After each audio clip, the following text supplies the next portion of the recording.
Olá meus queridos, eu sou o Tiersneut e este é o novo quadro do canal, o Rapidinhas. Mais pra frente eu pretendo entregar vídeos dele em outros dias da semana que não sejam segunda, já que eles demandam menos tempo para serem feitos. Bem, nesse quadro vão entrar obras que não se encaixam bem naquele formato arrastado que são as reviews por N motivos. Seja por ser uma série, por ser um documentário ou um filme totalmente focado em diálogos do qual não compensa ficar garimpando as cenas porque todas elas farão falta.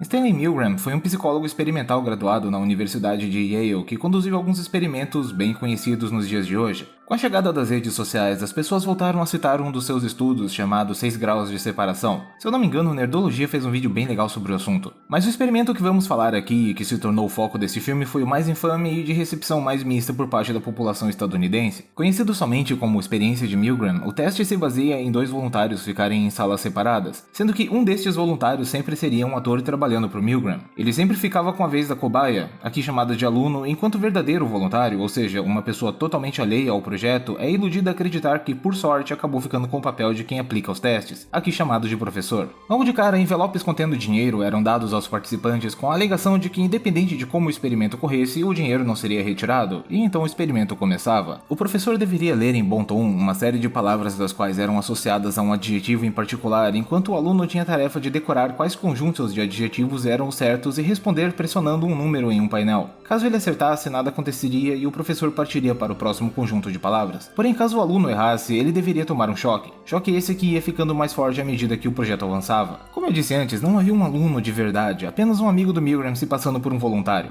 Ele usava um gravador com as reações prontas e ficava o dia inteiro repetindo sons e gritos e súplicas para que os choques parassem. Enquanto isso, na sala com o voluntário, ficava um cientista que supostamente o supervisionaria. Cientista esse que nunca mandava o projeto parar a menos que o teste de fato chegasse ao fim. Os resultados foram no mínimo preocupantes. Todos os participantes continuaram o experimento até os 300 volts e mais de 60% chegaram até os 450 volts, que eram a voltagem máxima do aparelho. Embora todos ou quase todos demonstrassem empatia pelo sujeito sendo torturado na sala ao lado, a maioria esmagadora foi até o fim, mesmo se sentindo desconfortáveis. Essa moça aqui mesmo até chegou a desligar a máquina para fingir que estava dando os choques. O problema é que o intuito do experimento do Milgram nunca foi testar a empatia, mas sim a suspensão da mesma diante de uma figura de autoridade. Por algum motivo, mesmo em um país livre e democrático, num experimento voluntário e com a certeza que o dinheiro não seria tomado, os participantes permaneceram torturando uma pessoa que eles nem sequer conheciam simplesmente porque não tinham coragem de contrariar a autoridade do cientista que supervisionava o teste. Esse experimento trouxe à tona uma faceta do psicológico humano do qual as pessoas não estavam prontas para lidar, tanto que Milgram sofreu fortíssimas acusações até mesmo de outros psicólogos que tarjaram seu experimento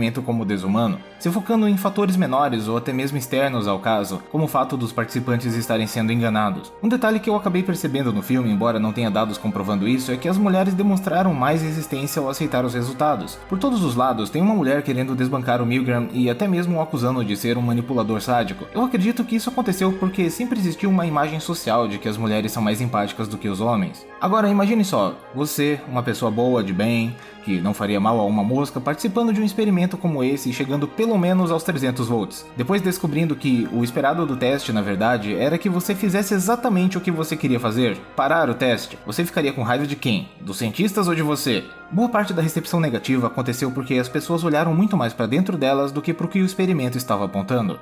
E é sobre isso que a gente vai falar agora. Um dos pontapés iniciais para o Milgram decidir levar essa pesquisa adiante foram os acontecimentos durante a Segunda Guerra Mundial. A Alemanha podia estar passando pelo pior período da sua história, mas eles ainda eram uma civilização bem evoluída moralmente. Tanto que o livro cheio de ideias antissemitistas que o Hitler escreveu foi duramente criticado e até mesmo alvo de revolta por parte da população. E mesmo assim ele conseguiu assumir o controle total do país, com um dos exércitos mais obedientes e alienados que o mundo já viu. Se eu te perguntar o que leva um soldado nazista a jogar uma criança em uma câmara de gás, o que você me responderia? Você me diria que ele faz isso porque ele é mau? Porque ele tem medo do que vai acontecer com ele se ele não fizer isso? Porque nazistas não são seres humanos? Mas eu tenho uma pergunta melhor.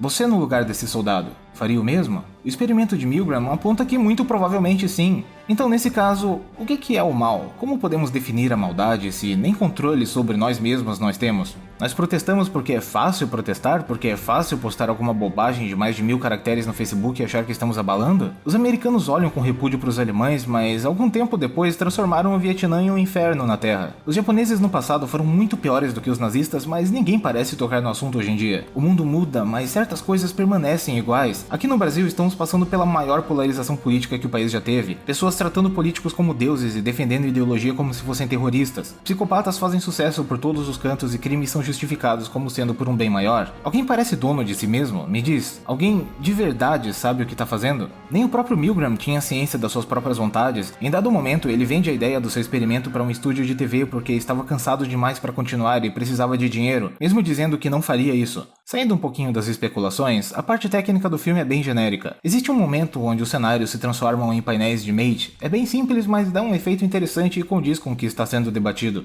Existem inúmeros momentos em que o Milgram quebra a quarta parede e fala diretamente com o público. Eu gosto como isso é feito sem sutileza alguma, mostrando como o foco do filme são os experimentos e suas repercussões e não a vida do psicólogo em detalhes. A fotografia imita um filme da década de 80 com bastante perfeição. Levando em conta que hoje saem remasterizações com alta resolução, eu não ficaria surpreso se alguém pensasse ser de fato um filme antigo. Até o ano de 2010 ser citado no final, né? O elenco é muito bom, destaque pro Milgram, que é interpretado por Peter Sarsgaard, e a sua esposa Sasha, que é interpretada pela Winona Ryder. Cara, é a Winona Ryder, tem como não gostar dela?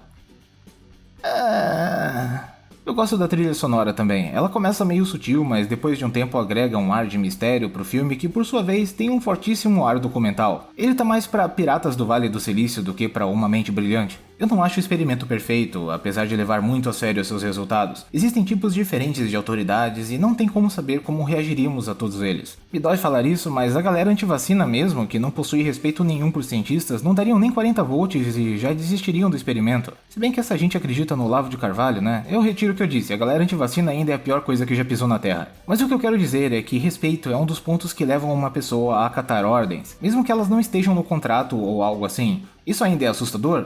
Com certeza, é horrível pensar que nós não somos livres de verdade justamente porque não temos coragem de ser, e que estamos nas mãos dos poucos que tomaram a decisão por nós. Mas é isso, o experimento ainda não tem uma resposta, eu não tenho uma resposta e eu não sei se você tem uma resposta. E se você tiver, por favor, escreve aqui.